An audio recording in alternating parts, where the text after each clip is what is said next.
Bonjour Louda. Bonjour. Merci d'être venu dans Le Vrai Monde pour parler de votre film, Le Monde après nous. Il y a quelques mois, j'étais dans un festival de cinéma aux Champs-Élysées et je n'ai pas pu assister à la cérémonie de remise des prix. Donc j'ai failli rentrer chez moi. J'ai descendu 300 mètres la plus belle avenue du monde, celle qu'on voit dans À bout de souffle, qui est un de vos films préférés. Et puis j'ai vu qu'il y avait une projection spéciale d'un film, le vôtre, en marge de ce festival, Le Monde après nous. 1h25 après, j'avais l'impression d'avoir vécu des choses que je n'avais pas vécues depuis longtemps dans le cinéma français. Les hésitations amoureuses, la lutte des classes, la débrouille. Quel est votre parcours, Louda ? Non, mais j'ai un parcours assez simple, c'est-à-dire que j'ai pas fait d'école de cinéma. Enfin, moi, je viens d'une famille qui n'a rien à voir avec le monde de la culture. J'ai grandi dans une petite banlieue parisienne, à Éragny, à côté de Cergy. Puis après, je suis parti à Lyon avec mes parents. Enfin, j'ai suivi mes parents à Lyon, j'avais 11 ans, quoi. Et après, je suis allé à l'université, j'ai étudié la science politique à l'université. Puis suite à un stage au quotidien Libération, j'ai rencontré un monsieur qui s'appelle Gilles Marchand, qui est scénariste et qui m'a pris sous son aile et il m'a expliqué les codes pour faire du cinéma, parce que je ne savais pas du tout par où passer et comment faire des films. Moi, je ne savais même pas qu'il y avait des codes. Voilà, et ben, il y en a plus qu'on ne croit. Donc, et puis c'est comme ça, après, et puis au fur et à mesure, j'ai commencé à fabriquer les films par moi-même, quoi, avec une petite équipe. Cette émission s'appelle Le Vrai Monde parce qu'on essaye d'aller au-delà de l'exercice promotionnel et de savoir qui est celui ou celle qui a réalisé un film ou qui a joué dedans. Je vais vous demander un petit exercice. Je vais vous demander de fermer les yeux. Est-ce que vous pouvez vous souvenir comme ça, de manière sensorielle, émotionnelle, de la chambre d'enfant dans laquelle vous avez grandi ou d'adolescent, en nous disant comme ça où est le mur, où est la fenêtre, où sont les objets, où sont les posters ? Très bien, très bien.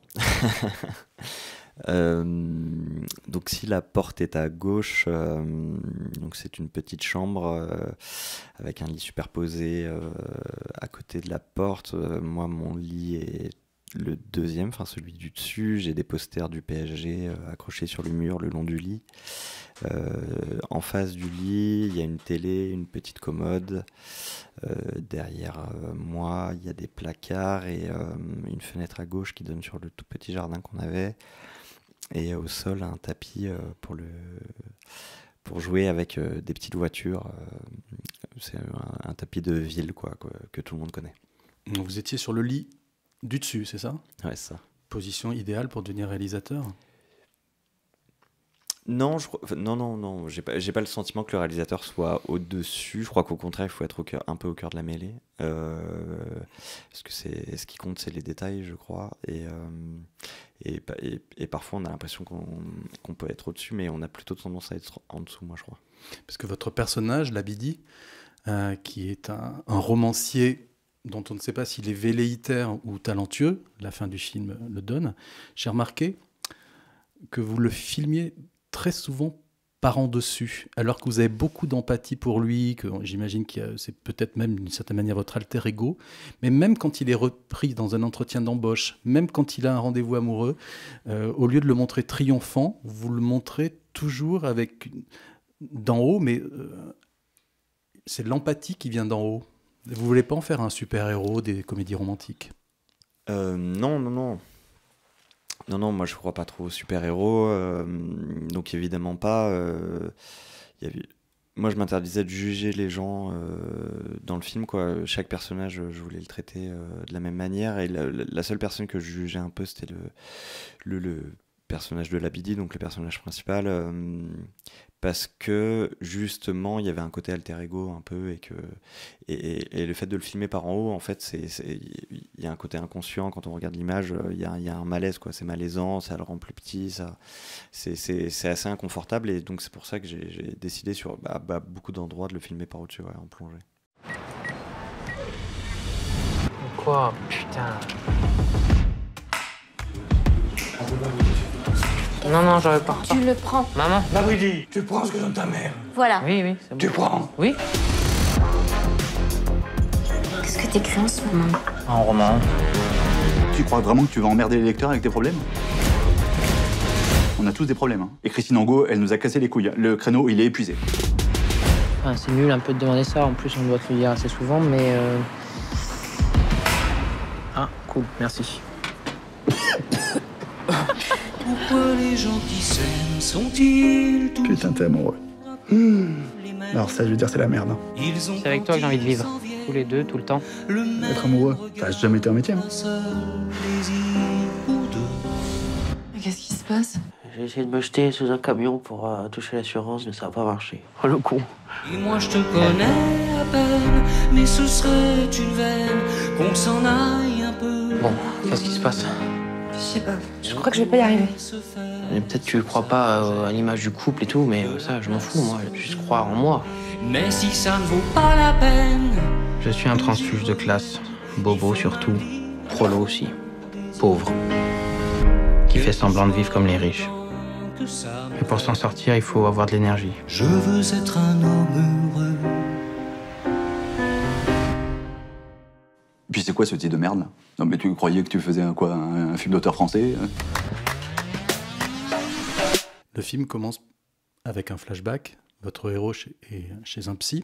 Alors, c'est très intéressant d'ailleurs parce que votre héros cherche par tous les moyens à gagner sa vie et à offrir un toit à la femme qu'il aime, d'une manière complètement disproportionnée. Hein. Il tente tout, les coups fourrés, les vols, etc. Mais il a quand même les moyens d'aller voir un psy au début. Ça me frappe beaucoup. Bah, en fait, la séquence de psy est assez particulière. Mais déjà, ça se passe 6 mois après, donc peut-être qu'il a gagné de l'argent entre-temps. Ensuite, nous, on avait fait le pari que la scène de psy, elle était beaucoup plus atemporelle que ça. On a été obligé, pour des questions de compréhension et de ça, de marquer 6 mois plus tôt. Mais il y avait quelque chose d'assez atemporel sur cette séquence-là où on se rendait pas trop compte quand est-ce qu'elle avait lieu. Et j'aimais bien cette idée-là, mais ça perdait peut-être un tout petit peu trop le spectateur. Mais... Donc oui, à un moment, il a peut-être un petit peu plus d'argent quand on devient adulte. Enfin, quand lui devient adulte, entre guillemets, il arrive un peu plus à se débrouiller ou en tout cas à choisir de manière plus rationnelle où est-ce qu'il met son argent. Mais je sais pas, il y a des gens qui n'ont pas d'argent qui vont voir des psys. Bien sûr. Votre film est très stylisé. C'est à la fois la vie qui se déroule sous nos yeux. Votre film, c'est comme des dominos. Hein. Il y a une séquence en entraîne une autre qui n'était pas forcément attendue. Et en même temps, cette séquence de psy, j'y reviens parce qu'elle ouvre le film. Et d'ailleurs, on commence par le psy. Elle est un peu filmée comme un confessionnal. C'est-à-dire qu'on ne voit pas les sempiternels livres derrière le psy, les petites statues. C'est un homme de 40-45 ans qui en écoute un autre. Des fois, c'est des purs trucs de décor. Hein. Mais est-ce qu'il y avait cette volonté-là d'être un peu, non seulement intemporel, mais invisuel ? On avait essayé de plus spatialiser le lieu, de montrer un peu le cabinet machin, et en fait ça marchait pas. Moi, ce qui m'intéressait, c'était eux deux, quoi. C'était des visages, des gens qui pensent, et quelqu'un qui se confie. Donc oui, en tout cas, je voulais marquer de manière très forte le côté... la séquence est un peu sombre visuellement, assez bleutée, assez froide. C'était quelque chose qui m'apportait plus pour donner une couleur au film qui allait arriver après que juste qu'un décor, quoi. Je pense que le décor parle moins que la personne qui réfléchit et c'était plus important. Et après, bah, pour le côté confessionnal, moi en tout cas, j'étais très... Enfin, je voulais, entre guillemets, encore une fois, colorer le film de quelque chose, quoi, d'un sentiment, d'une forme de nostalgie à venir, ou chose comme ça. Et donc, je voulais ça, quoi. Je voulais créer l'introspection, et en même temps, ça parlait du livre, ça parlait de littérature, ça parlait du geste qui était le fait de faire quelque chose. Et la première phrase qu'il dit, c'est quand j'écris pour moi, enfin, je le fais pour moi. Et c'était important que le film s'ouvre par ça. Enfin, ça disait quelque chose d'assez fort, je trouve, sur le reste du film, quoi. Un peu plus tard, il y a la mort de son papa, donc il y a un enterrement. Et on sait dès le début, donc, mais c'est beaucoup plus prégnant, plus le film avance, que votre personnage est issu comme on dit aujourd'hui, d'une double culture. Ouais, il est mixte, enfin, il est métis, quoi, disons. Il est français et tunisien, et c'est un enterrement musulman dans un cimetière multiconfessionnel. Donc c'est marrant parce que Je suis assez content parce qu'on m'en parle peu. Je suis assez content qu'on m'en parle peu parce que ça veut dire que c'est quelque chose qui est entré dans les mœurs, quoi. Que ça choque personne, alors que c'est marrant aux États-Unis quand j'avais fait une interview sur un média américain pendant la Berlinale et ils m'en avaient parlé immédiatement. Enfin, pour eux, c'était presque un problème, quoi. Et d'un coup, ils se disaient, mais pourquoi c'est pas plus traité dans le film et tout ça? Et moi, je disais parce que la France ressemble à ça et que j'ai pas de raison de traiter pourquoi il y a un enterrement musulman, quoi. Quand on ne remarque plus quelque chose, c'est que ce quelque chose est devenu prégnant et fort, en fait. Ouais, bah je crois, oui. Je crois que ça fait partie de nous, en fait, tout le monde. Votre personnage principal, on va pas l'appeler un héros, justement, c'est pas un héros. Non, c'est pas... Votre personnage principal court entre Lyon et Paris. Il y a un film célèbre qui a été tourné à Lyon, qui s'appelle L'Horloger de Saint-Paul, de Bertrand Tavernier. Alors, 2 petites choses. Vous savez, quand on est journaliste, on cherche toujours les petits détails cachés. Le café dans lequel les parents de Labidi travaillent est constellé d'horloges, mais à un point, on dirait presque le musée de l'horlogerie. Est-ce que c'est un hasard ? Pur hasard, vraiment pur hasard. Moi, j'ai pas d'affection particulière pour le film de Bertrand Tavernier. En fait, on a tourné dans la brasserie de mon père qui est pleine d'horloges. Donc, mais c'est peut-être votre père qui est fan de Tavernier. C'est peut-être mon père qui est fan de Tavernier, mais qui l'ignore, du coup, je pense. Non, mais en fait, c'est des trucs de bar de quartier, quoi. On lui a offert des horloges, et puis au fur et à mesure, ça s'entasse. Non, ouais, il y avait pas de signe. Et l'autre référence en sens inverse, c'est que dans L'Horloger de Saint-Paul, c'est un père qui, sur le tard, essaye de comprendre qui est son fils, qui a fait un mauvais coup. Dans votre film...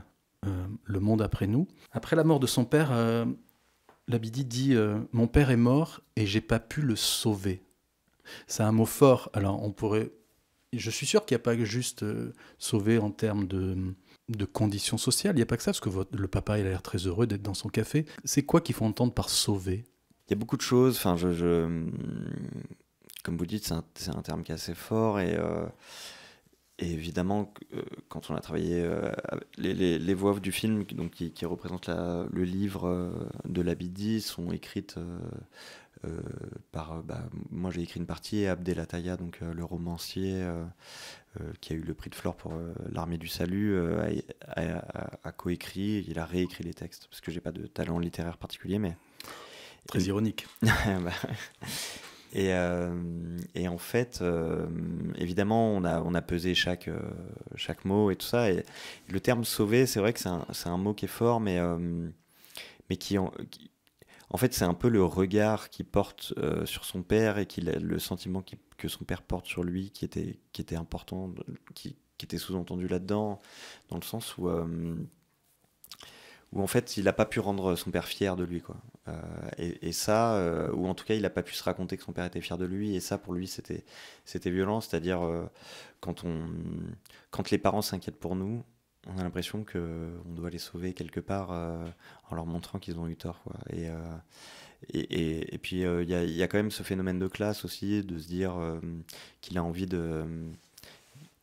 d'amener ses parents à un endroit où ils n'avaient pas le droit d'aller, où ils ne pouvaient pas aller, donc forcément, il y a beaucoup de choses enfin, le terme revêt beaucoup de signification à cet endroit-là.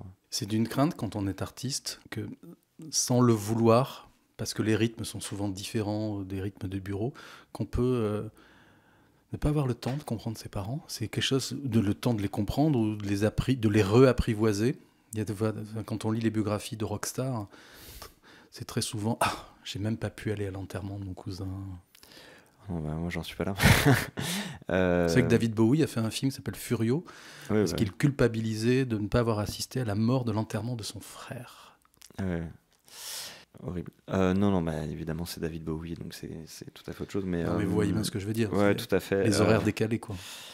Moi, au contraire, j'ai la liberté de pouvoir écrire où je veux. Donc, si je veux aller, moi, ce qui m'empêchait d'aller chez mes parents, c'est le prix du billet de train. Mais pas. Moi, j'étais plus inquiet sur l'incompréhension de mes parents vis-à-vis de ce que je faisais, quoi, du choix que j'avais fait, sachant que j'avais fait des études et tout ça. J'avais la possibilité d'avoir un boulot plus rangé ou ce genre de choses. Mais d'un coup, j'étais plus inquiet par ça, c'est-à-dire par l'incompréhension du choix que j'avais fait, quoi. Qui puisse se dire pourquoi il nous fait ça, quoi. Et alors après, ils ont jamais fait ça. Pour le coup, ils ont toujours été hyper à mon écoute et au contraire hyper présents, voire plus que présents. Mais moi, c'était des craintes que j'avais, quoi, personnelles. Et j'ai toujours essayé de comprendre mes parents le plus possible, quoi. Vraiment. Et je crois qu'ils ont essayé de me comprendre aussi le plus possible. Enfin, moi, j'ai une relation assez, j'ai une bonne relation, très très bonne relation avec mes parents, donc ça va. Le comédien Aurélien Gabrielli m'a fait un peu penser à Charles Denner. Et Charles Denner, dans un film de Truffaut, il joue un romancier. Je ne sais pas si vous avez fait le rapprochement. Non, parce que tout le monde le compare à Léo, à Jean-Pierre Léo. Parce qu'il a un phrasé particulier, le physique, il y a un truc un peu en commun. Mais dans L'homme qui aimait les femmes, Charles Denner est romancier. Ouais, mais à la fin, il meurt, mais il a laissé un livre. C'est vrai. Non, j'ai pas fait le rapprochement. C'est un film que j'ai vu il y a un moment. Je me souviens qu'il m'avait un peu heurté à l'époque. Putain, je suis pas un inconditionnel de Truffaut. J'aime beaucoup, hein, mais j'avoue que j'ai jamais pensé à Truffaut en faisant le film. Donc forcément, même avec l'affiliation d'Aurélien et de Jean-Pierre Léo qui était très présente, mais j'y ai jamais pensé. J'ai pensé à Romer un peu, mais pas à Truffaut. Alors, quand on a un coup de foudre pour un film, ce qui est le cas de ma part pour votre film, on se demande toujours comment ça a pu nous atteindre à ce point-là. Et je crois que une des choses les plus cinglantes et frappantes dans votre film, c'est que vous ne montrez pas ce jeune homme romancier dans une démarche de pureté. C'est-à-dire que c'est un gars qui veut écrire un livre, qui a un contrat d'éditeur, mais qui est capable de faire des coups fourrés en bourse, de faire des fausses déclarations de perte d'objets. C'est-à-dire qu'à la fois, on pourrait dire c'est un chevalier blanc, parce qu'aujourd'hui, qui est assez fou pour publier un livre en se disant que 5000 personnes vont l'acheter. Et en même temps, il y a ce côté Dr. Jekyll et Mr. Hyde. Pour les beaux yeux de sa copine, il est capable de tout inventer, même les coups fourrés en bourse. Moi, j'avais une limite que j'avais fixée à Aurélien quand on travaillait sur le rôle et quand moi j'écrivais, qui était ma propre limite, quoi. C'était la limite morale, c'est-à-dire ce n'est pas parce que c'est illégal que c'est interdit. Mais par contre, si ça devient immoral, ça devient interdit. Et à partir du moment où il fait de mal à personne, je trouvais que le spectateur pouvait accepter beaucoup de choses et qu'il pouvait se raconter ce qu'était sa vie et les difficultés de sa vie. Et ça c'était hyper important. Après, par exemple, je juge plus durement le premier roman qu'il écrit, c'est-à-dire un roman qu'il fait où on a le sentiment qu'il le fait pas pour des bonnes raisons, quoi. C'est-à-dire il veut écrire un grand roman sur la guerre d'Algérie, on sent que c'est pas tout à fait sincère, qu'il n'y a pas de cœur. Et que tant qu'il n'est pas traversé par la sincérité, il n'arrivera pas à faire les choses telles qu'elles doivent être pour lui, quoi, entre guillemets, et là où il trouvera sa réussite. Et bizarrement, il est sincère par contre quand il fait les petites arnaques et ce genre de trucs. Donc je juge plus durement son premier roman que ça. Je ne sais pas si vous avez vu ce sketch de Scorsese dans New York Stories, où on voit un peintre, Nick Nolte, et sa petite copine échevelée. Et en fait, la morale de ce film de 45 minutes qui était à Cannes, c'est que quand il est heureux en amour, il n'arrive pas à peindre. Il n'arrive à peindre vraiment que quand il est dans le conflit. Donc j'imagine que dans ce film, il y a beaucoup de choses de votre vie personnelle, même si elle est déroutée par les besoins de scénario. Est-ce que c'est parfois... est-ce que ça peut jouer, ça? Se dire, mais non, là, je suis trop heureux pour écrire un film. Je pense que ça peut jouer dans l'imaginaire collectif d'une forme de romantisme de l'artiste, mais... dans laquelle vous ne tombez pas. Non, mais dans la réalité, c'est tout à fait autre chose. Au contraire, heureusement qu'on est heureux, qu'on se sent bien, qu'on est amoureux pour écrire des choses. Moi, j'ai le sentiment quand même que plus je suis amoureux de ma femme, mieux j'écris et plus je suis... et plus ça marche pour moi, donc je crois que c'est mon porte-bonheur et je suis heureux de ça, mais il faut pas se complaire dans une idée. Évidemment, on traverse des moments difficiles, c'est dur d'écrire un film, de se sentir seul. Moi, j'ai un co-scénariste avec moi, j'ai de la chance, mais... dites-moi qu'il est malheureux en couple, alors. Alors il s'appelle Rémi Bassaler, il est très malheureux en couple, ouais, tout à fait. Mais il est beaucoup plus malheureux que moi, mais c'est quelqu'un d'extraordinaire, donc il sera sauvé par le temps, je crois. Mais donc du coup, oui, je comprends. C'est Georg Simmel notamment qui avait écrit un essai sur le conflit, sur la socialisation par le conflit, et je comprends bien à quel point ça peut paraître important. En tout cas, si c'est pas le conflit, c'est un sentiment assez fort qui doit être développé. On peut être en colère contre certaines choses, mais qu'en tout cas, d'être sincère et de développer une forme de sincérité, on tirera que les bonnes choses. Enfin, en tout cas, quand on crée quelque chose, il faut le faire pour de bonnes raisons, quoi. Enfin, pour de bonnes motivations. Et il y a 3-4 ans, Alain Chamfort, le chanteur, je trouve, qui est souvent très sous-estimé, je trouve que c'est un homme qui parle, j'aime toujours à bon escient. Un jour, il y a quelqu'un qui est venu lui dire, mais tu as vu de quoi parlent les chansons de ton possible futur album, hein? Il n'y a que des trucs sur les trucs qui se dissolvent, et il n'avait pas remarqué, et il s'est séparé 2 ans après. Comme si, des fois, les scénarios étaient aussi des marqueurs de notre inconscient, on choisit telle séquence plutôt qu'une autre. Ouais, bah ça je suis d'accord. Évidemment, quand on crée quelque chose, il y a une énorme part d'inconscient qui prend le pas et qui ressent les choses. Après, je pense que Alain Chamfort, malgré lui, il savait que ça allait pas tout à fait. Quand on commence à écrire là-dessus, c'est qu'on se doute qu'il y a un truc qui cloche. Donc, je pense qu'il s'en doutait. Qui dit romancier dit éditeur. Ouais. Et il y avait très longtemps que j'avais pas vu le monde de l'édition croquer croquer, j'emploie le mot à dessein, croquer avec autant de subtilité, parce qu'en fait cet éditeur il est super sympa, mais il retourne sa veste, évidemment, je vais pas déflorer le film, mais vous en faites avec un acteur qui joue merveilleusement bien, on a envie d'aimer cet éditeur, mais en fait il est capable de perfidie aussi, il dit des petites choses sur le monde de l'édition. En gros, tout le monde n'écrit pas ses livres.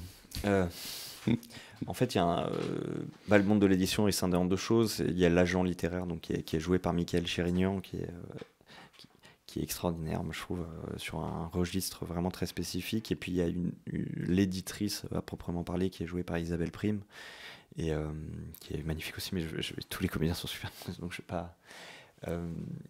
et...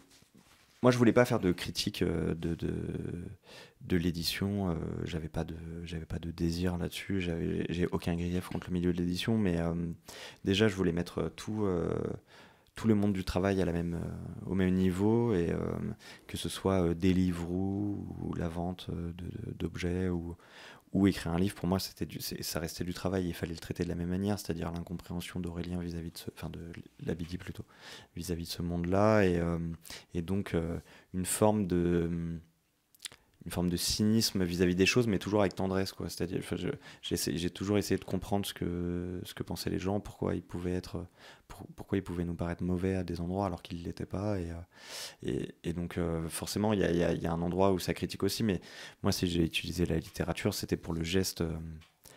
Moi, je voulais parler de mon rapport au cinéma notamment, et c'était la littérature était plus facile, et je voulais aussi que le film puisse s'adresser à tout le monde, c'est-à-dire celui qui veut être tourneur-fraiseur ou boulanger, il pouvait se raconter le geste de création à un endroit, et que en fait le geste de création dans la littérature il est immédiat, c'est-à-dire il écrit, alors oui peut-être on réécrit, il y a des corrections, il y a machin, mais ça passe pas entre 1000 mains, et c'est immédiatement remis à l'éditeur, quoi, qui peut correspondre au patron, quoi.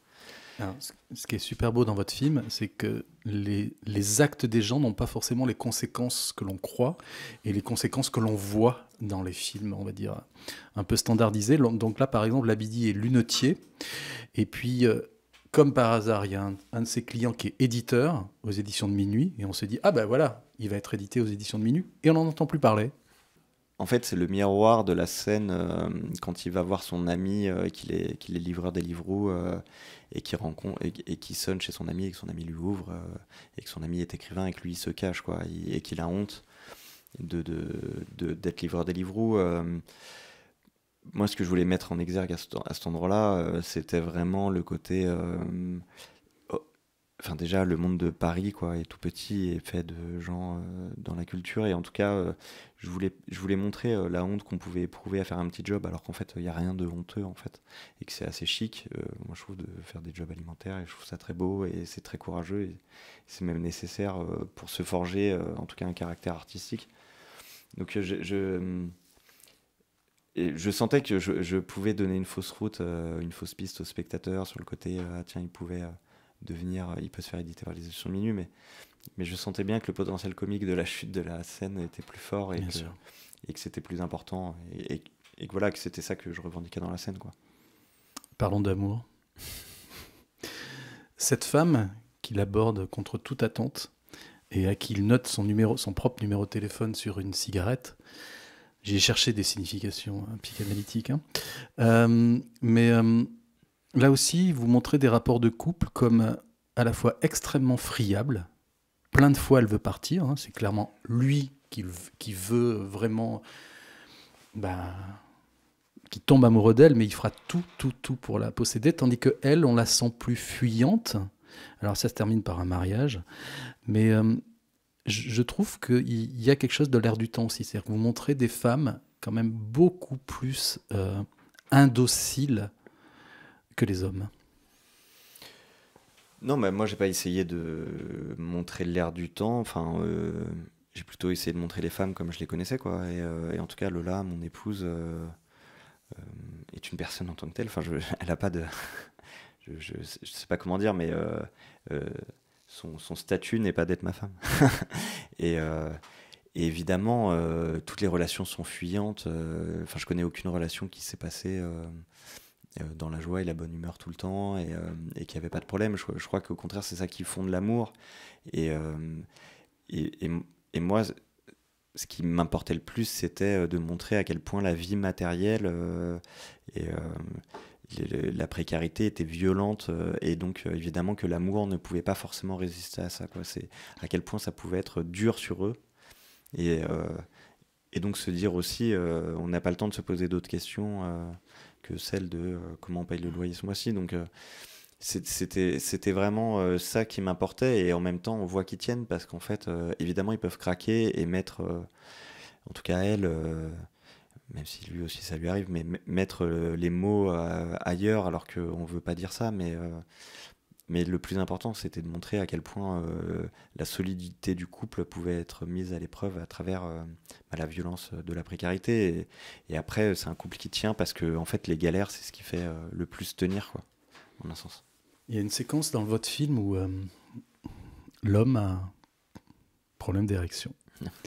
Et c'est une constante dans beaucoup de films aujourd'hui, jusqu'à Clint Eastwood, d'American Sniper, où on voit ce soldat qui va tuer pour son pays et qui, quand il rentre chez lui, sa copine lui fait remarquer que c'est un qui bande mou. Et elle dit ça à tous ses copains. Et il n'y a pas très longtemps, il y a un film français qui s'appelle Les Magnétiques, où on voit un jeune homme qui est très sûr de lui dans sa vie professionnelle. On sent qu'il est capable de relever tous les défis. Mais pour passer à l'acte et pour faire le premier pas, il n'y arrive pas. Et j'ai l'impression que... Alors, vous allez me dire, je ne veux pas saisir l'air du temps, mais c'est quand même très frappant. Et puis, évidemment, elle ne lui en veut pas de ne pas y arriver. Mais quand même, quelques minutes après, ils sont un peu le dos tourné de chacun de son côté dans le lit. Non, mais il y a d'autres trucs. Après, il se prend la tête avec un type dans la rue, machin. Mais c'est un moment où c'est dur pour lui... un moment où c'est violent et la situation et donc forcément elle se caractérise ailleurs. C'est encore une fois le poids du monde, le poids de la société sur eux et à quel point ça peut être violent sur le corps, quoi. Et donc évidemment l'air du temps, je sais pas, mais j'essaye de regarder les choses telles que je les vois et de les retranscrire telles que je les vois et après évidemment dans un fil dramaturgique où c'est signifiant pour les gens et machin, mais quand il y a des choses comme ça, il faut les montrer, je crois, au contraire, enfin, que c'est hyper important de montrer ça et que ça dit que la masculinité ne passe pas par là et au contraire, qu'est-ce que la masculinité, enfin, j'avais rien de revendiqué si ce n'est que de voir des choses que je connaissais, quoi, et c'est ça le plus important, quoi. Vous avez vu ce film il y a quelques années, Pas son genre, de Lucas Belvaux. Ouais, tout à fait. Où un philosophe rencontre une coiffeuse à Arras, de mémoire. Une sociologue m'a dit il y a quelque temps que ce film était très joli, mais le seul problème c'est qu'il n'était pas réaliste, parce qu'il y a longtemps qu'en France, un philosophe des beaux quartiers ne peut plus rentrer tout simplement en contact avec une coiffeuse. Il se débrouillera toujours pour aller dans un petit salon discret, etc. etc. Je ne suis pas sûr que cette sociologue a raison, mais dans votre film, alors bien sûr, lui, il est écrivain et elle est étudiante, donc on pourrait dire qu'ils étaient faits pour s'entendre, même s'il y a 7 ans d'écart entre eux. Ouais. J'ai l'impression quand même qu'ils auraient très bien pu ne jamais tomber amoureux, et que justement ça contredit cette sociologue. Une étudiante sophistiquée, avec des parents aisés, peut vraiment, à un moment, tomber amoureuse d'un jeune homme qui galère. Elle n'est pas de parents aisés, elle est d'une classe moyenne, mais elle est pas. Elle pourrait être même assez modeste en fait. Enfin, en tout cas, ce qu'on sait, c'est qu'elle n'a pas.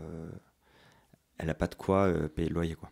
C'est une Vous avez raison. C'est une définition Vous avez raison. qui montre les choses, mais non, je crois en tout cas, ce qui est le plus dur, c'était la rencontre, quoi. C'était de se dire, est-ce que les gens se rencontrent encore aujourd'hui, quoi. Et lui, ce qu'il fait, c'est qu'il force le destin, quoi. Et ça, c'est hyper important. Et moi, je voulais le montrer tel que moi, je l'avais forcé. Moi, je croyais pas au coup de foudre jusqu'à ce que ça me tombe dessus, quoi, tout bêtement. Et j'avais jamais abordé de filles, jamais. Et la seule fois que je l'ai fait, c'est devenu Lola, c'est devenu mon épouse, et j'espère partager ma vie avec elle. Donc j'ai eu de la chance. Je crois que quand à un moment les sentiments sont trop forts, il faut pas hésiter à y aller, quoi. Vous êtes réalisateur, donc vous avez beaucoup de moments où vous êtes l'œil dans la caméra. Depuis quelques mois, je demande à une analyste du métalangage de faire un portrait du regard de nos invités. Il y a eu Mathilde Amé, il y a eu Stone, il y a eu Fred Cavaillé, et voilà ce que ça donne pour vous. Donc c'est Anne Rioux, qui ne vous connaît pas, qui a vu certaines de vos photos sur Internet.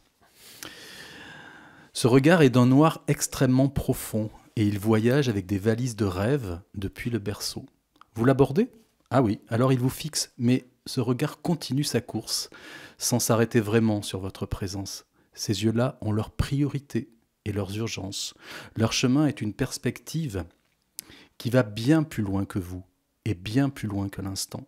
Oui, ils sont bien au-delà, mais en fait, bien en deçà aussi.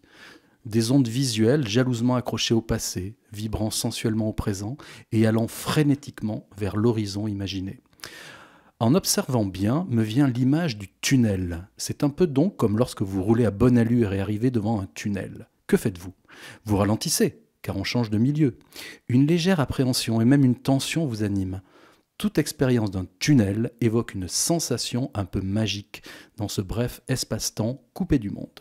C'est un temps suspendu, inconnu, qu'il nous faut traverser entre joie et petite peur. C'est exactement l'expérience que nous pouvons ressentir si on prend le temps de considérer avec attention votre regard, Louda. Comme devant un tunnel, on ralentit notre élan pour pénétrer délicatement dans cette béance noire. On ressent le silence dans l'iris et dans la pupille, très dilatée, il y a un monde souterrain où les sens aiguisés sont en alerte. Regarder ses yeux, c'est pénétrer dans un long couloir noir de silence séraphin.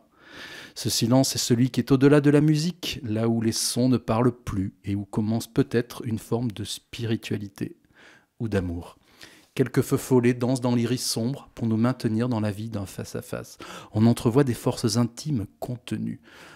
On devine aussi une résilience, une détermination, une protection, non pas contre ce qui fait peur, mais contre les intrus qui pourraient ne pas plaire. Ce regard vit entre des murs construits de ses propres mains pour éviter les excès et excitations du banal, rien de carcéral. Plutôt un abri, comme une caisse de résonance de la sensibilité, très intime, à protéger, à tout prix. Derrière ces pupilles tellement dilatées, le noir très profond devient lumière, comme chez Pierre Soulages. Ce regard ne voit que ce qu'il a décidé de voir et ne montre que ce qu'il veut montrer. Dans ce tunnel oculaire ne sont admis que les naïfs, les amoureux du juste, et sont rejetés les guerriers, les arrogants, les sots en tout genre. Au creux de sa voûte, ce regard se pose de nombreuses questions, mais toutes préjugent déjà de leurs réponses, ou du moins se refusent à certaines réponses. Ses yeux sont polysensoriels, ils savent voir, entendre, goûter, toucher délicatement. En revanche, le nerf optique décide de rendre aveugle devant l'arrogance. Circulez, on ne regarde pas de ce côté-là. Ainsi, pour conclure, vos yeux, Louda, ce sont des yeux éclairés en amont depuis une enfance déterminante et qui, se protégeant de tout ce qui les importune, avancent vers la lumière des promesses. Des yeux de tunnel où les trains sifflent joyeusement, librement, sans s'occuper des environnements fâcheux. Le chemin est tracé, Les rails sont des valeurs bien établies et ça roule avec ceux qu'on aime vers les au-delà qu'on se choisit. Eh bien. Ok, bah, merci beaucoup. Je sais pas quoi dire. Ce qui est très étrange, c'est qu'elle parle de rails. Elle n'a pas vu votre film. Mm. Et votre film, c'est une histoire de rails aussi. Au bout d'une minute, on voit des rails. Hein. C'est Lyon-Paris, le TGV. Ouais, elle parle de voyage. Non, mais je sais pas quoi dire. Il y a beaucoup de choses très vraies. C'est très étrange, en fait. Oui, pour revenir sur les rails et Lyon-Paris, il y a les deux villes dans le film. Moi, j'y tenais très fort. Je voulais pas faire un film parisiano-centré. Je voulais, au contraire, parler des vrais Parisiens qui galèrent, c'est-à-dire ceux qui viennent pas de Paris, quoi. Et qu'il y avait un truc un peu... Enfin, c'était nécessaire, quoi, de montrer Paris à travers les yeux de quelqu'un qui ne vient pas de Paris. Enfin, je trouvais que ça en disait plus sur Paris qu'autre chose, quoi. Et donc forcément, il y a ces allers-retours à Lyon et qui permettent, en fait, qui permettent, voilà, de parfois de se laver, quoi, du bruit et de Paris. Labidi, il a un colocataire dans le film pendant la plus grande partie, 9 mètres carrés, je crois, en gros, Alexei. Et là aussi, quand j'ai vu le film, j'ai été sidéré. C'est-à-dire que Alexei, qui est un homme charmant, mais dont on se dit que c'est pas celui qui va emballer, comme on disait avant, voilà. Il repère une jeune fille à la terrasse d'un café. On se dit, ok, il va se planter. Ben non. Quelques minutes après, ils sont là ensemble sur une scène dans un bar. Est-ce que là, c'est l'idée... Et puis, ils sont ensemble, tout simplement. Est-ce que là aussi, c'est l'idée de... arrêter de montrer comme dans un certain film américain, Laurel et Hardy, le mince et celui en surpoids, celui qui réussit face à l'autre qui réussit pas. Ça m'a beaucoup troublé dans votre film. Tout est possible. Ouais, tout est possible. Moi, encore une fois, je voulais voir les gens comme ils sont dans le métro, quoi. Je dis ça parce que je me souviens, c'est une interview marquante que j'avais entendue de Jacques Audiard. Il avait parlé de ça à propos d'un prophète en disant je veux filmer les gens que je vois dans le métro, et moi c'est un peu pareil. Même si t'as Ray, mais on le voit pas dans le métro, mais on aimerait.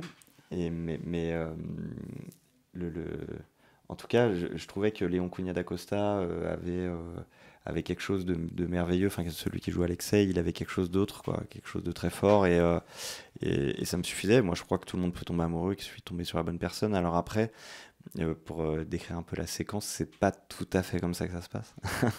Il essaye de draguer une fille, ça échoue, et donc il finit avec sa copine. Je trouvais ça marrant, c'est-à-dire il y avait un truc sur l'échec, sur le fait de...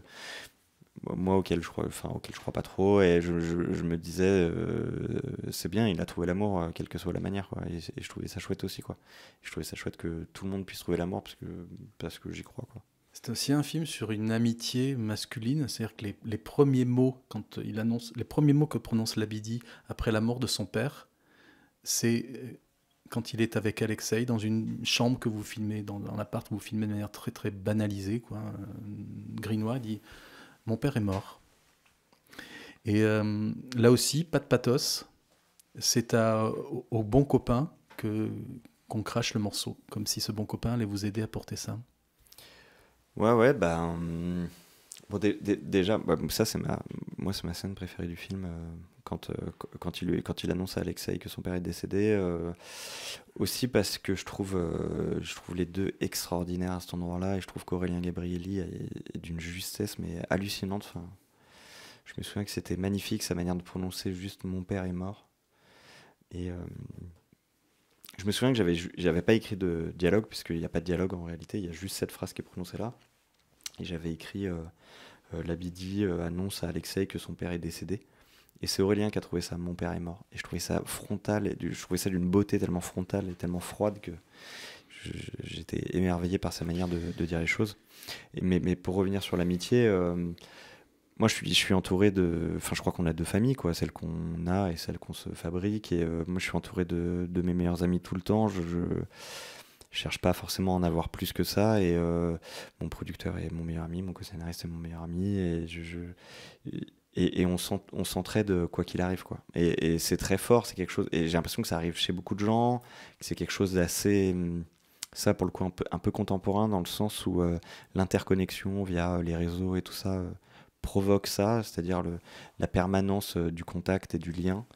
Et je voulais le montrer parce que c'est quelque chose je trouve qui est fondamental et qu'on montre pas assez. Enfin, qui est quelque chose qui est réservé. J'ai l'impression que c'est un peu réservé au cinéma populaire et ça m'ennuyait. Enfin, il y a beaucoup dans Les Deux Amis de Louis Garrel que j'aime beaucoup.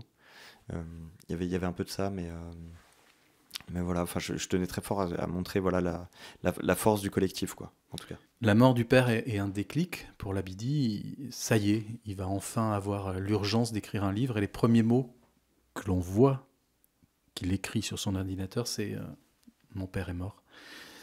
Ça m'a rappelé un livre célèbre. Lui, il est d'origine tunisienne, franco-tunisienne, et Albert Camus, sa maman était algérienne. Et il y a un livre célèbre qui commence par « Maman est morte ». C'est comme ça, c'est les grands esprits se rencontrent.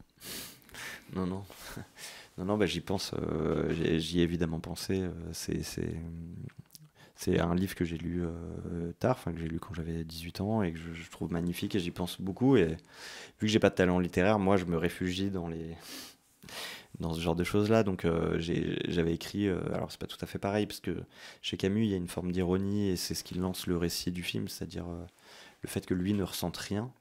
Là, au contraire, Labidi, dans Le Monde après nous, est très empathique, quoi. Il est très peiné du décès de son père, mais il le répète, quoi. Il dit beaucoup de fois « mon père est mort, mon père est mort, mon père est mort », comme pour accepter, quoi. Comme s'il avait du mal à l'accepter.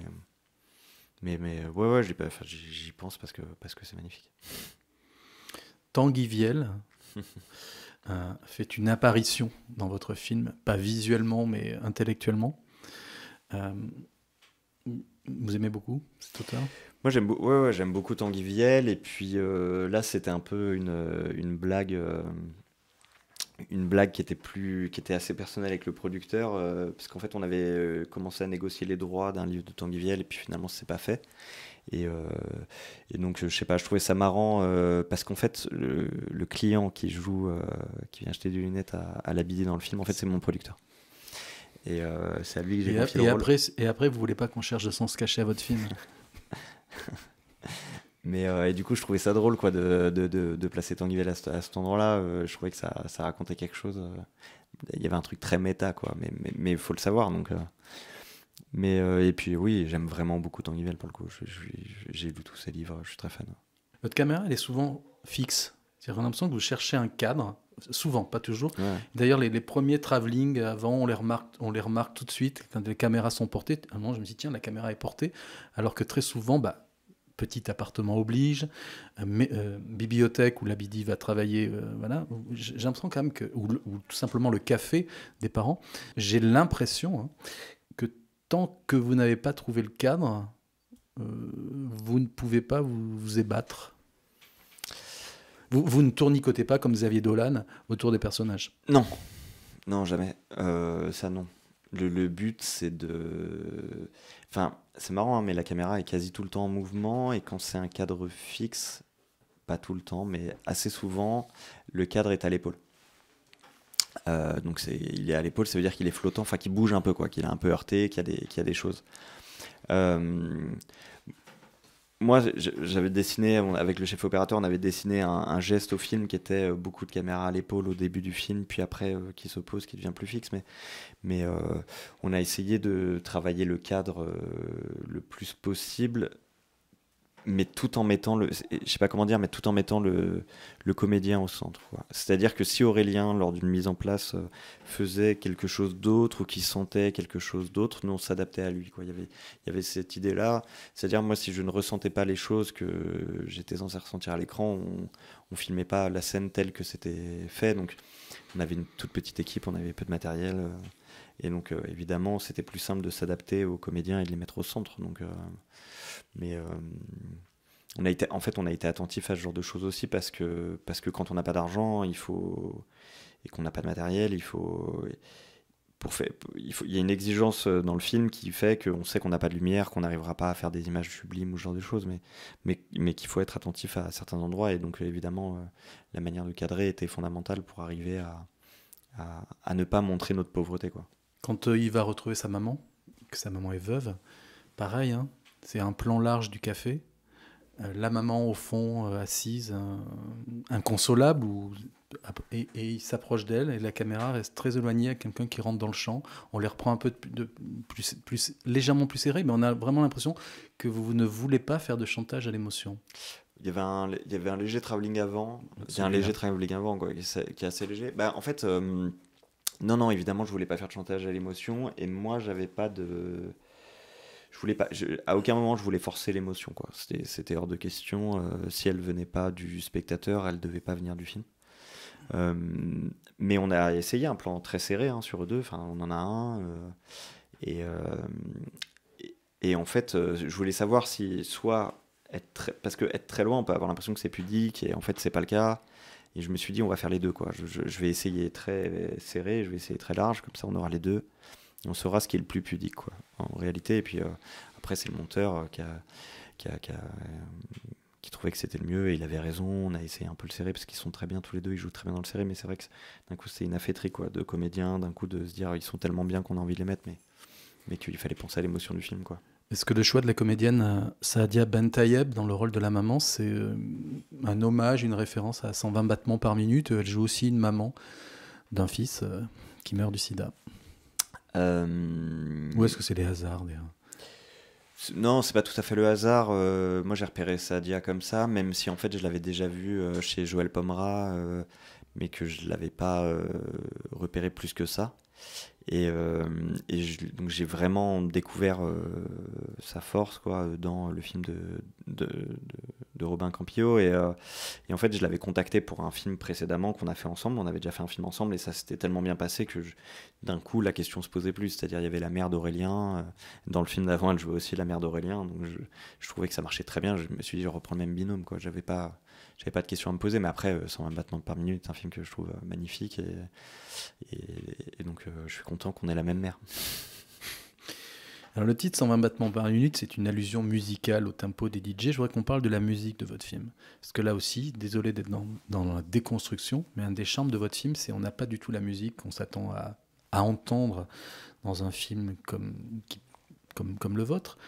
Beaucoup de musique classique, enfin de musique non classique, puisqu'elle a été faite par un compositeur, donc c'est de la musique actuelle, mais on entend plus des violons, de la contrebasse, etc. Jamais, c'est-à-dire il y a la modernité, on va dire, des personnages, de la vie, est contrebalancée par une musique plus impalpable, plus élégiaque, pas très gaie, ni très triste. Ce sont des cordes. Ouais, bah écoute, ça c'est vraiment le choix du compositeur. On voulait pas de musique électronique, on voulait de la musique organique. Moi j'avais une direction qui était assez simple, donc le compositeur qui s'appelle Jean-Charles Bastion, on se connaît bien, on a travaillé vraiment plusieurs fois ensemble, donc on se comprend bien, mais là moi j'avais qu'une seule donnée, c'était la musique... il faut pas avoir peur de souligner les sentiments de l'Abidi, quoi. C'est une musique qui est intérieure et elle doit refléter l'intériorité du personnage. Donc lui il a choisi de ne faire que du violoncelle, et on a ensemble après on a discuté sur les partitions, et puis surtout sur les défauts du violoncelle qui pour moi étaient hyper importants. C'est les craquements, les bruits de cordes, les machins. Je trouvais tout ça, que les défauts aidaient vachement à comprendre le film, à comprendre en tout cas les sentiments de l'Abidi, quoi. Mais la fragilité d'un instrument à cordes se cale très bien à la fragilité des sentiments de tous les personnages de votre film. Ben ça, c'est la trouvaille de Jean-Charles, quoi. Moi, j'y suis pour rien. Enfin, il m'a proposé ça et j'ai trouvé ça très beau. Et donc, peut-être qu'inconsciemment, je me suis raconté des choses, mais l'idée, la proposition du violoncelle, elle vient de lui. Il y a une petite séquence de danse improvisée dans le 9 mètres carrés, ouais, entre Alexei, Elisa et l'Abidi. Et puis, il y a un des personnages qui dit, je crois que c'est elle qui dit, mais c'est quoi cette musique? Et Alexei lui répond, non, et elle lui répond, c'est la vie. Et la phrase sabrée, c'est alors, alléluia, la vie. Ouais. On est sur Fréquence Protestante. La musique, c'est non seulement un côté fédérateur, mais presque religieux, puisqu'il lui fait aussi une très belle demande dans une séquence de karaoké dans votre film. C'est un caractère religieux, je sais pas. reliant alors. Oui, reliant. Oui, en tout cas, c'est sûr que la musique, c'est un art qui s'impose à tous et que, en fait, mis à part mettre des boules caisses, se boucher les oreilles, on n'a pas trop moyen d'éviter la musique quand on est dans la rue, même si on n'a pas envie de l'écouter. Donc, évidemment, quand elle est partagée, il y a un côté très binaire à la musique, moi, je trouve, qui est les sentiments qu'elle fait naître sont très souvent partagés dans l'expérience collective de l'écoute de la musique. Donc, c'est vrai que c'est un côté très social. Moi, j'écoute beaucoup de musique. J'écoute beaucoup de musique avec Lola. Et donc, forcément. Mais il y a un côté très fédérateur. Et donc, oui, le film est très musical, en fait. C'est vrai qu'il y a beaucoup de musique dans le film. Et sans trop m'en rendre compte de pourquoi. Mais parce que, en fait, j'ai l'impression que dans ma vie est reliée de beaucoup de musique. Un endroit où parfois, quand on fait des films, qu'on a envie d'être un peu pointu ou machin, on a tendance à vouloir enlever la musique. Et j'avoue que c'est des trucs que j'ai pu me raconter longtemps, mais là, je sais pas, je me suis tellement pas posé de questions qu'on a fait les choses comme on les voyait. Donc oui, il y a un côté qui est fédérateur. C'est vrai que la musique est de toute manière, je me fais la remarque que la musique n'est tout le temps que en commun dans le film. Il y a toujours plusieurs personnages. Le film se termine par William Scheller, Un homme heureux, chanson qui a la particularité d'avoir été quasiment... Il n'arrivait pas à en faire quoi que ce soit de cette chanson. Puis un jour, je parle de William Scheller, les instruments sont restés bloqués pour une question de douane en Belgique et il s'est retrouvé seul au piano et il a décidé de rajouter une chanson et c'est devenu Un homme heureux, il n'y croyait pas. C'est vrai que ça fait bizarre, hein, à la fin, d'entendre cette chanson. C'est tellement la chanson qu'il faut qu'on se dit ah bah tiens, là par contre, il n'y a pas de dissociation, c'est tout à fait raccord. Moi, j'y suis pour rien, encore une fois. Dans le sens où c'était pas la musique originale, enfin celle qu'on avait choisie au début, mais pour des questions de droit, c'était pas possible. Et en fait, on a longtemps cherché. Moi, ma demande, c'était musique populaire, qu'on puisse comprendre, qui raconte quelque chose du film. Mais qui soit populaire. C'était nécessaire, je voulais que tout le monde puisse la connaître, que tout le monde se raconte quelque chose avec, je voulais ouvrir sur le spectateur là-dessus. Renvoyer en tout cas à des sentiments personnels, c'est à cet endroit-là, la musique fait partager quelque chose dans la salle, avec les gens, chacun peut se raconter quelque chose dessus, donc je trouvais ça important. Et puis en fait, c'est Lola qui est venue avec cette proposition-là. Lola est une femme heureuse. Lola, je sais pas, j'espère que c'est une femme heureuse. Je fais tout Un homme pour. heureux. Je fais tout pour et elle m'a dit quand j'écoute cette musique, elle me fait penser à ton film et je trouvais ça bien que la décision vienne d'elle en plus. Enfin que le film soit clos par un choix de Lola, je trouvais ça très fort et sur moi évidemment le spectateur ne le sait pas mais sur moi ça avait un impact, c'était important et puis ça tombait bien parce que ça collait parfaitement donc c'est Lola qui a choisi. Vous avez fait plusieurs courts-métrages mais là c'est votre premier long-métrage. Comment est-ce qu'on filme le désir amoureux ? Il y a deux séquences qui m'ont beaucoup interloqué dans votre film. Ils font l'amour, on comprend qu'ils font l'amour, et puis ils changent de pièce dans l'immeuble, et puis ils se retrouvent ensemble quelques minutes après, enfin c'est comme ça que je l'ai perçu. Et là, alors qu'ils viennent de faire l'amour, il lui demande « Est-ce que je peux t'embrasser ?» C'est-à-dire l'extrême pudeur qui succède à l'extrême partage. En fait, il y a une ellipse entre les deux, c'est-à-dire que quand ils font l'amour pour la première fois, ils sont à Lyon, et qu'après ils sont à Paris, et elle visite son appart pour la première fois. Mais vous savez que les deux séquences, il y a une collusion telle qu'on croirait presque que c'est un post-face. Ça dépend, je pense. Enfin, nous, le but, c'était de mêler les choses. On voulait totalement mêler ces trucs-là. On s'est dit, il faut que les gens puissent se raconter plein de choses à cet endroit-là, mais qu'en tout cas, il y avait effectivement ce côté de désir très fort, et en tout cas de partage, c'est-à-dire... Faire l'amour la première fois et venir dans l'appartement la première fois, c'est la même chose. Enfin, il y a un truc d'intimité très fort, partagé, de se découvrir et tout ça. Donc, après, comment filmer le désir je me suis pas posé la question. On a fait comme on a pu. non, mais on était assez limité.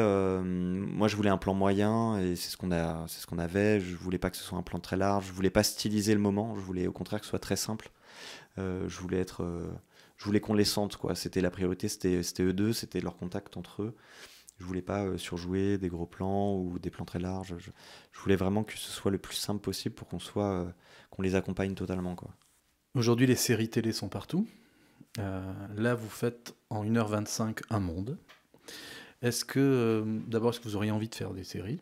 Ou est-ce que justement l'ambition aujourd'hui du cinéma, c'est comme le disait Bertrand Tavernier, avoir la courtoisie de raconter en 2 heures ce que certaines séries racontent en 20 heures?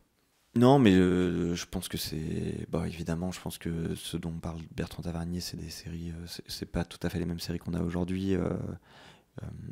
Mais évidemment, la série est intéressante. Moi, je sais pas si j'ai envie d'en faire. Je me pose pas cette question-là. Moi, j'ai envie de faire un prochain film déjà. Et on verra avec le temps. Mais il faut pas sous-estimer l'importance qu'on a et qu'on peut avoir dans la série à pouvoir développer des caractères, à pouvoir développer des styles, des genres. Et je pense une série qui s'appelle Atlanta, qui est vraiment...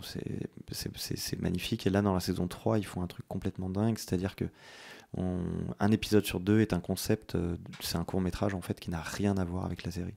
Et ils utilisent ça, cet univers, pour raconter des choses. Donc ils ont compris que le médium de la série pouvait être utile à cet endroit-là, pour raconter d'autres choses, pour faire d'autres choses, enfin raconter d'autres trucs. Après, moi j'aime le cinéma, j'aime les films, je trouve que c'est... je trouve ça hyper dur de raconter un film en 1h30, et je trouve ça hyper dur aussi de faire une série, donc je n'opposerai pas les deux. Je pense que de plus en plus elle s'éloigne, et je sais pas, je sais pas quoi en penser. C'est comme si les séries en fait étaient la nouvelle forme romanesque. Alors qu'un film aujourd'hui, dans sa singularité, est plus une nouvelle. On raconte un monde en 1h25, tandis que les séries, ça se feuillette presque comme un roman. Bah, les séries, c'est presque fait pour être oublié, quoi. Bizarrement. Non, mais sur le côté binge, enfin le binge-watching et tout ça, j'ai l'impression qu'à cinéma, ça heurte plus. Bah, évidemment que si on fait naître des sentiments forts en 1h30, les gens s'en souviennent plus que si... les sentiments sont petit à petit menés pendant 3 heures, quoi, pendant 10 heures. Quoi. Marguerite Duras avait refusé que L'Amant, son plus gros succès, sorte en livre de poche, parce qu'elle ne voulait pas que les gens le lisent avec des petits caractères, et que c'était sa manière à elle de respecter son cadre, d'avoir un livre grand format. J'imagine, je sens que vous n'êtes pas prêt à tout, vous, pour le cinéma. Ça sera votre monde d'abord.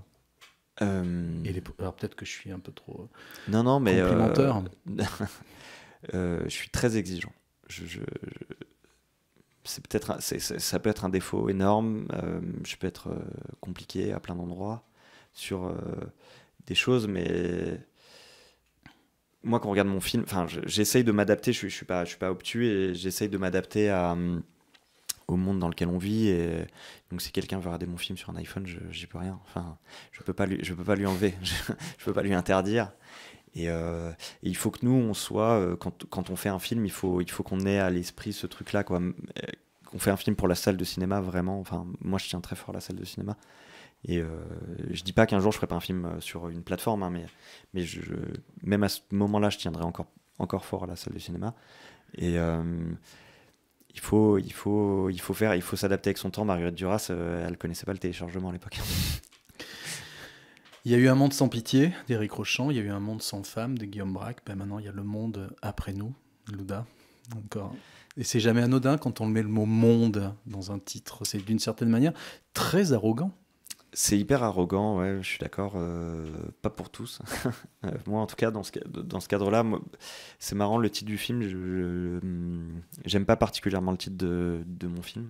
C'est le titre du livre. Et parce que, en fait, voilà, donc c'est le titre du livre. Moi, à ce moment-là, quand je cherchais le titre du livre, je cherchais un titre assez pompeux, je cherchais quelque chose qui était une sorte de phrase valise dans lequel on pouvait mettre toutes les significations possibles, et en même temps je voulais quelque chose de très à la mode, qui ressemblait à une forme de littérature que je pouvais lire, ou que je pouvais voir dans les rayons des libraires, et je trouvais ça bien en fait, ce titre-là. Et le problème c'est qu'en fait au bout d'un moment, moi j'avais pas de titre de film, et que mon producteur m'a dit mais en fait quand on fait un film sur un livre, au bout d'un moment, c'est le titre du livre qui devient le titre du film, et tu n'y peux rien. Et donc, vu que j'avais pas de contre-proposition, c'est devenu ça. En tout cas, Le monde après nous est en salle depuis mercredi, dans toutes les bonnes salles, ouais.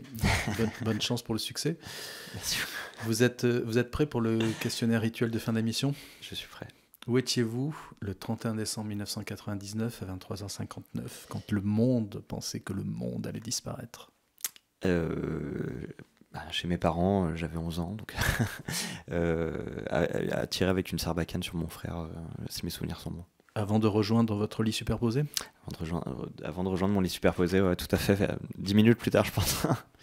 Si vous pouviez ressusciter une personnalité historique pour un dîner en tête-à-tête, ce serait qui? C'est lui qui paye, hein? C'est lui qui paye? Ou elle? Mais c'est marrant, je me suis beaucoup posé la question, mais je crois qu'il y a personne. Ouais, je sais, hein, c'est triste, hein, mais... Même pas Tarkovsky? Non, même pas. Au contraire, quand on a... une fois, on m'a proposé de rencontrer Jean-Luc Godard, j'ai refusé, parce que... Normalement, c'est lui qui refuse. Oui, je sais. non, mais c'était pas lui qui demandait à me voir, c'était quelqu'un qui allait chez lui, qui m'a dit « Tu peux venir avec moi si tu veux ». Et j'ai refusé parce que ce sont des gens qui sont trop... J'aime bien l'idée de m'être fait un mythe d'eux, et j'aime bien garder ça. Imaginons que vous soyez en conflit avec quelqu'un et vous dites ça a trop duré, j'enterre l'âge de guerre. Quel est le DVD que vous envoyez par la poste pour faire comprendre que vous voulez renouer? Salaud ou les 120 jours de Sodome. Si demain matin vous pouvez tout prendre avec vous, votre épouse, votre métier, vos animaux de compagnie, tout. Demain matin à 9h, vous allez vivre où? Berlin. Est-ce que vous avez déjà pensé à la musique que voudrait que votre proche entende lors de vos funérailles? Non, pas du tout. J'aimerais qu'ils écoutent de la musique qui leur plaît. Quelle est la dernière fois que vous êtes passé devant la maternité où vous êtes né, où vous êtes venu au monde? Jamais. Je suis jamais repassé devant. Est-ce que vous êtes déjà passé, vous êtes déjà retrouvé dans un musée, puis au détour de 3 couloirs, en pensant à toute autre chose, vous êtes devant une peinture ou une sculpture et vous dites mais c'est moi que je suis en train de voir? Non. non, ça m'est jamais arrivé. Ça m'est jamais arrivé. Je me suis jamais dit ça. Est-ce qu'avant de prendre des grandes décisions, vous avez un toc, un gris-gris ou un rituel qui vous permet de la prendre en toute conscience? Pas du tout. Je suis très collaboratif. J'en parle à mes amis et à Lola et on décide tous ensemble où ils m'aident à prendre les décisions, mais j'ai pas de tic là-dessus. Toc. En tout cas, le monde après nous est en salle depuis mercredi. Dans toutes les bonnes salles, Ouais. et bonne chance pour le succès. Merci beaucoup. Merci.